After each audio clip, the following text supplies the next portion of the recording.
training to run a marathon and it's going to be tough, so I need to be as fit and strong as possible. A lot of people have told me about the need to take protein supplements, not just to build up my muscle, but to help my muscles repair as quickly as they can. So do I take supplements or not? I want to be fitter, I want to be more athletic, I want to be stronger.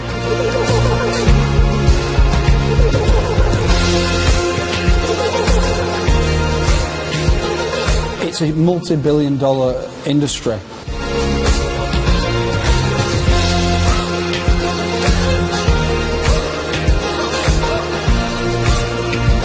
Anything with protein written on it will sell.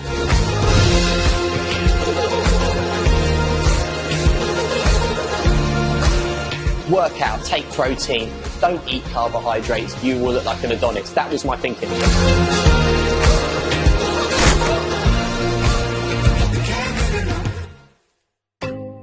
The amount of protein supplements people have been buying has been growing massively in the last few years. I get what it does, it builds and repairs muscle. But some dietitians argue that people just aren't taking it right.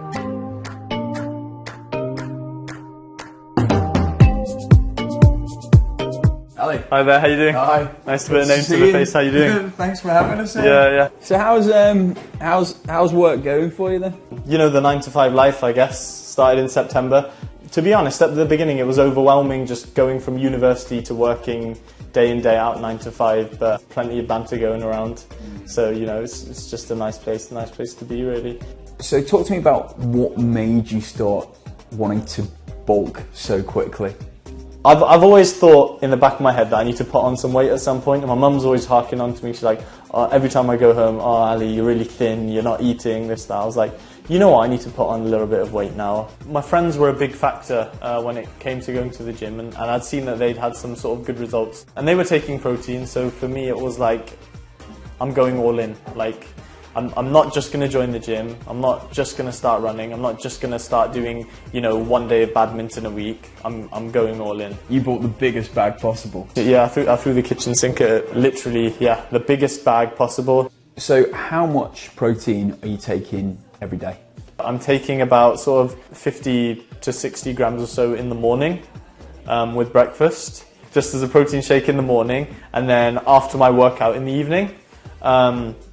So basically 2 protein shakes a day, about 50 to 60 grams each, so about 100 or so grams. That's just in protein powder then. But then also what I did was I went from eating 2 to 3 meals a day to sort of 4/ sometimes even 5 meals a day.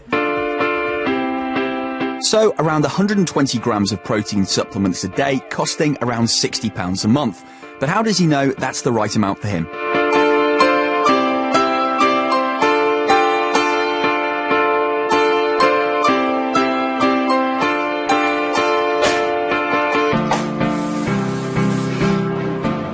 You said this is, just an experiment for you.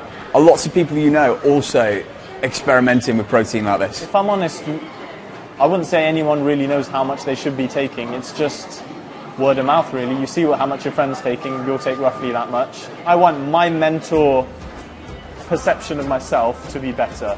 People I speak to, 100 and 150 grams isn't massive, it's pretty much the norm. But I know people who are taking way more. And I ask them, why are you taking so much more? And they're like, no idea. I think definitely the protein is making a difference. Like, it has to be because, well, it better be because I paid money. Are people needlessly just buying into a trend, or are people actually doing themselves some harm? We need a scientist.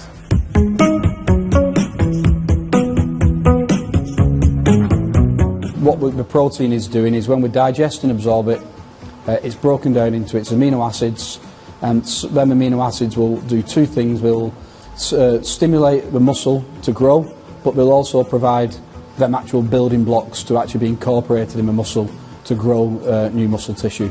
We know that as an athlete or anyone involved in training, we probably need a little bit more protein than a regular person. The best way, in my opinion, to do this is by food, but the supplements can be a convenience if you're not able to do it.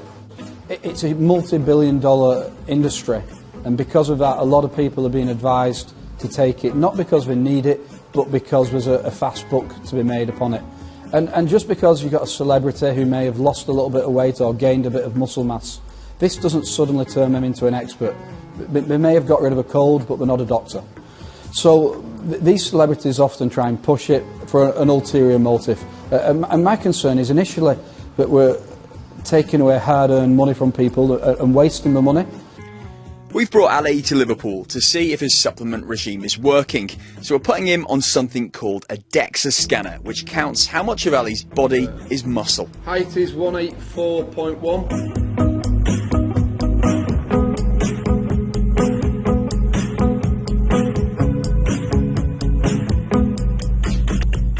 You're going to lie down again, and this is one that's going to measure your resting metabolic rate so we can calculate your energy expenditure. The world of a selfie. Now Ali's going to go cold turkey on protein supplements for 6 weeks. Instead, Professor Close has asked him to eat a similar amount of food, but crucially, spread out throughout the day. People think that you can take a protein supplement and suddenly you'll look like this competition bodybuilder or this men's health cover model. Couldn't be further from the truth. To get that increase in muscle mass involves really hard training, consistent training, a really good diet and a consistent diet, and thinking that you're going to do it from a supplement, you're just kidding yourself. Meanwhile, across the other side of Liverpool, we're in a body pump class to chat with some women about how popular protein supplements are with them.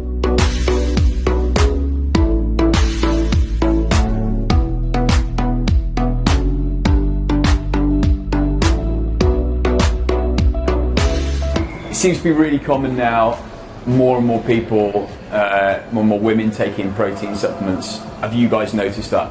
Yeah, it's everywhere. Everywhere that you look, and even if you walk around the gym, you know, you can see the vending machine downstairs that's like ready-made protein shakes for you to take. Yeah, people take them all the time. And there's loads of like everyday products that they're putting added protein into now, like protein Weetabix and protein pasta. I just think it's a trendy thing to try and push extra protein into every item of your diet. Oh yeah, definitely, it's everywhere, like on Instagram, even on the ads, like it's all about protein. And it's just, I think it's a bit ridiculous because I don't think you should have added supplements in your diet, but I think if you do go to the gym a lot, you will need it. But I don't think you should have it as like a supplement for something else. Yeah, like, not use it as a supplement, not a replacement. Yeah, exactly. Yeah. I think a lot of the time it's a case of like all the gear and no idea. they buy these shakes, they drink them, and they have no idea why, but they think it's a great idea. Yeah, they think that's going to end up the place where they want to be. I will be a little bit, take loads of protein.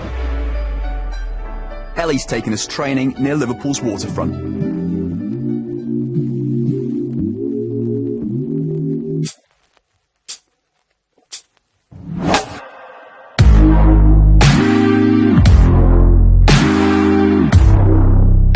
My average week, like I might do some boxing, I might do some body pump, maybe spin, maybe go for a run in the sun, and then I'll always make sure I have like one rest day so that I can like repair. I think people are just getting on the protein trend, and then it'll be something else next week or something. So you think it's almost like a fashion? Yeah, I think it is a fashion, definitely. It's because everything's got protein in it now, like protein cookies, protein pancakes, like everything that's seen as bad is got protein in it, so it's seen as better because it's got protein in it. But I don't know why, but... What type of stuff have you seen on Instagram of celebrities, you know, pushing protein, and what have you seen? Well, I've just seen like loads of celebrities posting pictures with like protein shakes and being like, oh, this is the new protein that I use, like, and then post like the link to it and then like a discount or something, so it makes you want to get it more because there's a discount. I think that women do feel the pressure more because people like post things like with unrealistic expectations. So girls who are quite vulnerable see them and then kind of like assume, oh, I need to be like that. But I've got a good head and I'm not like trapped in a false reality, so I know like what's real and what's not. Just because a celebrity is saying do something doesn't mean you should do it. So I kind of just do my own thing. Protein is now the fastest growing food supplement in the UK, and although we get it delivered in shiny bottles to our doors, it's warehouses like this up and down the country that's where it's coming from.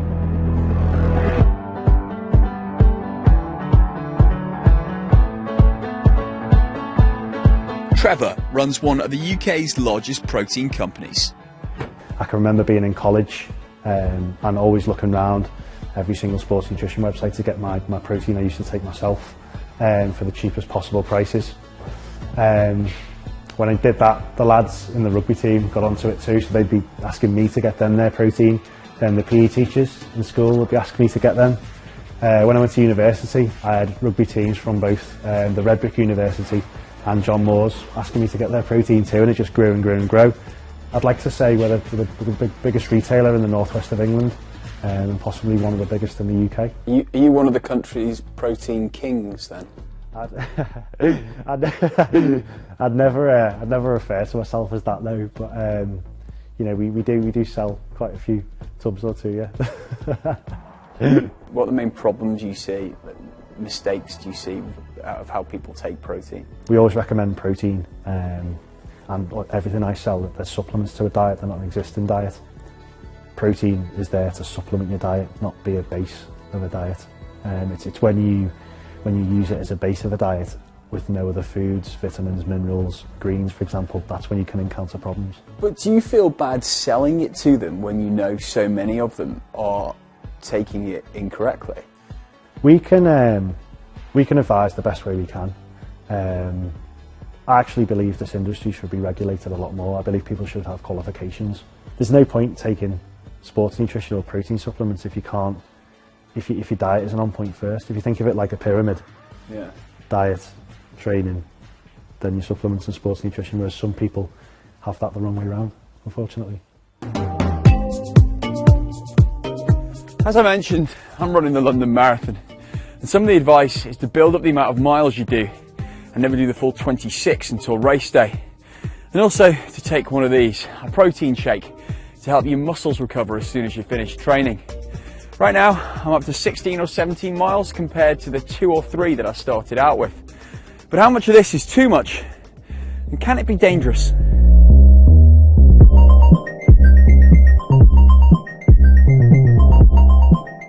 Have you heard about anyone who's had any really bad side effects or health problems through taking too much protein? Too much? Personally, no. But when I used to do my studies with nutrition, it can be possible to have an effect on the kidneys, but it's very rare that you hear about it. I also think it's down to the person and how they metabolize the protein. So, I mean, everyone's made up differently. You know, you might be able to digest it a lot better than I can. But I think you have to listen to your body while you're taking it. If you respond well, then carry on. If you don't, then you know you will get if you know something's wrong, you're going to go to the doctor, aren't you? And they're going to test. So, but personally, I have never known it to happen. So, would you say that the people in this gym most of them take some form of protein? Yeah, I would say about 95%. You do get the odd one who's a bit sceptical about it. But you know, once they see other people taking it, they take it as well. So. And do you take protein? I do, yes. I definitely recommend if you weight train, your body's in demand for more protein to help recovery. How much of the gym's kind of business model is based on shifting supplements as well? Is it a big bit? I would say so, about 60% of it. Wow. Yeah, I'd say so. It works hand in hand. It's like, you know, gym, protein, it goes together. It does, yeah. It's a big industry. Anything with protein written on it will sell. Although it's pretty difficult to cause major health problems by taking too much synthetic protein, we've come to the gym to meet one man who took it to the extreme.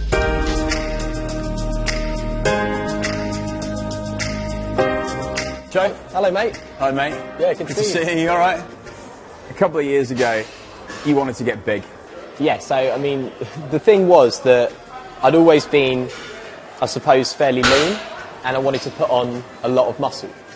Like you see these guys in the gym with huge muscles, and you read the fitness magazines and it says, okay, the thing I need to do is take loads of protein supplements. So that's what I started doing. I basically upped my protein in my daily diet to probably about 250 grams a day. Now I think you're recommended to take about 45 grams, 50 grams a day for an adult male, and I thought that would translate into muscle. And the main thing is, because this is what it tells you, I suppose, in fitness magazines and stuff like that, protein, protein, protein, protein. Then one day last year, woke up in the morning and couldn't stand up straight. Just had this like crippling pain in my side. literally bent double all day, and the pain was just increasing all day. Got the train home, went straight to the emergency room, spent a few hours there, in and out with doctors. They scanned me and told me that I had kidney stones. So I was 28 at the time, and that's not usual. Your body can only process so much of one thing, so when you put too much into it, your body needs to get rid of it, or in my case, is unable to get rid of it. At the time when you were taking up to 200 grams of protein supplements a day, were you addicted to protein? I'm not sure I was addicted to the substance of sort of powdered protein. Definitely addicted to the idea.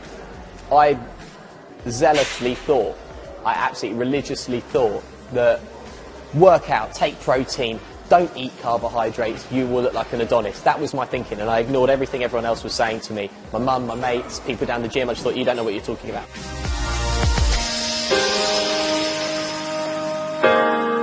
Given everything that's happened, why have you still got a protein shake in your hand? It's part of the culture.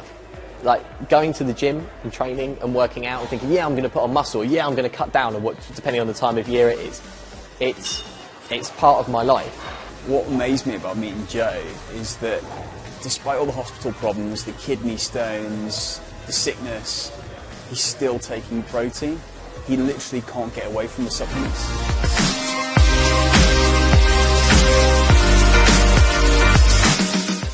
I actually don't think many people would harm themselves by taking too much protein. We have actually got quite a wide margin for error.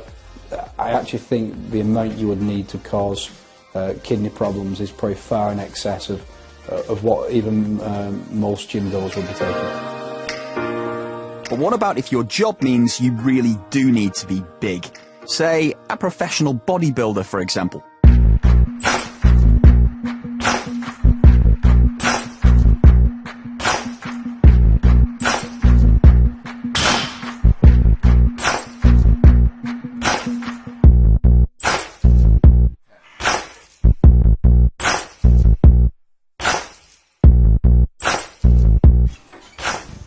Scott? Yes, mate. Hi, mate. Rick.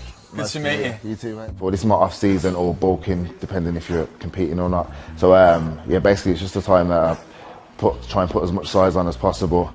Right, so talk me through how you're building up your size, because talk me through the numbers of protein a day that so you're taking. the main thing is, like I said, my food intake. So at the moment I'm probably on about 5,000 to 6,000 calories a day, hitting 500 to 600 grams of carbs a day, about 250 to 300 grams of protein. It's quite a lot of food you've got to get in to put the size on. So 300 grams of protein. Yeah. How much of that's coming through supplements? I say the majority of it's through food, but obviously, like I said, with the amount of food I've got to get in, it's not really possible to get that in without using supplements. So I do use quite a lot of protein powders and mass gainers and stuff like that. So I'd say about 150 grams, maybe a bit more, depending because if I can fit it in, I'll have an extra shake on top of what I've already planned and stuff like that. So maybe about 150 grams through supplements. So that's quite a lot of protein. Do you feel as if you need to take that to be able to do your job? Yeah, I mean, especially, like I said, I'm at the extreme end with the bodybuilding side, so I really need, and for the weight I'm putting on, I need that extra protein. Alongside the personal training as well, it's not all, I don't always get the chance to sit down and have a meal, so it's a lot easier for me to go back there, or if I'm at home, just make a shake, get that down me and carry on with my day. So what is your daily protein regime then? I can show you if you like. Flipping heck, mate. Do you sell it out your food?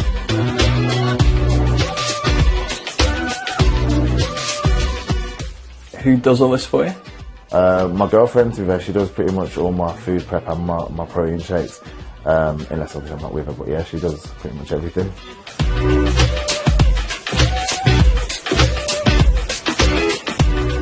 Okay, talk me through your kind of daily routine with Scott's protein. Normally in the morning when I get up, I'll do my shake before I go. Obviously he has the first one with his porridge and stuff in his oats, so that'll already be weighed out for him. And depending on what time he's got a client, I'll probably do a shake before I leave for work. which will be his first mascarpone to have with his first meal. How much of your time do you spend making protein shakes and drinks and meals? Well, normally I get home from work, or we'll go to the gym, I'll train, I'll do the last shake after he trains, come home, and then I'll do meal prep for the following day. Why doesn't Scott make his own protein shakes? Because he's lazy. No, I'm joking. I like to do it. I support him in his goal, and his long-term goal is that he wants to get on stage, he wants to look good, and he wants to compete, and he wants to win. He doesn't want to come second place. So by getting the meals in, by getting the protein in, I help him get to where he wants to be, and that's me supporting him in what he does. So that's why he doesn't make them himself, and because he is lazy as well. Am I allowed to smile? Oh, okay, I'll smile then. Oh, that's fine then. I thought I wasn't allowed to smile. No, that's fine. So I think we've seen that shakes, bars and supplements can work. It's just you've got to use them alongside the right food as well. And somewhere that's renowned for its food-first approach and absolutely nailing it are these guys here at England Rugby.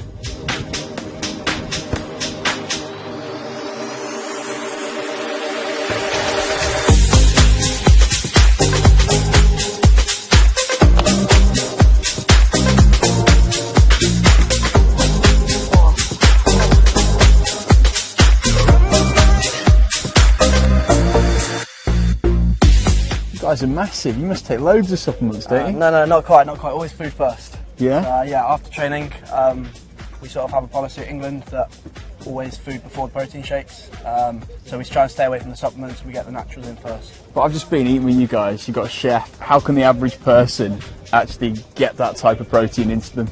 Sure, so I think the main thing to focus on is just being prepared. So we have to cook for ourselves in the evening, so as a house we sort of try and get prepared for what we're going to cook. So we all go to the supermarket, we choose what we want to eat, and we try and get a lot of colours in our food. So posted on the wall in the lunch we'll say have sort of rainbows. So we're looking at peppers like spinach, just getting lots of different colours in our meals.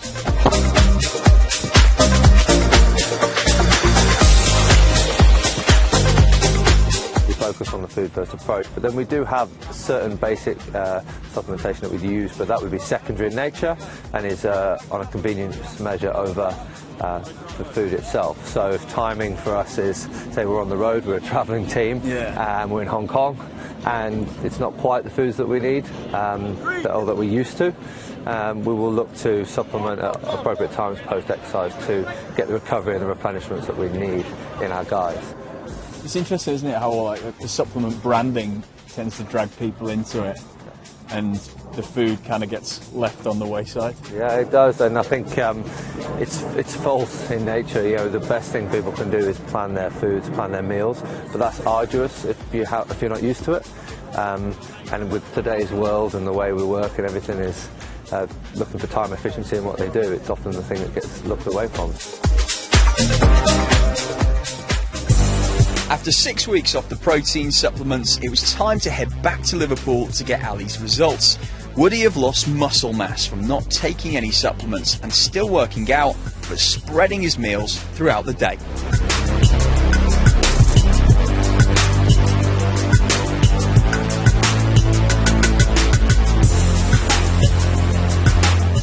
We've got the results, and what we've seen is that in this 6 week period, you've actually increased your lean muscle mass by 1 kilo.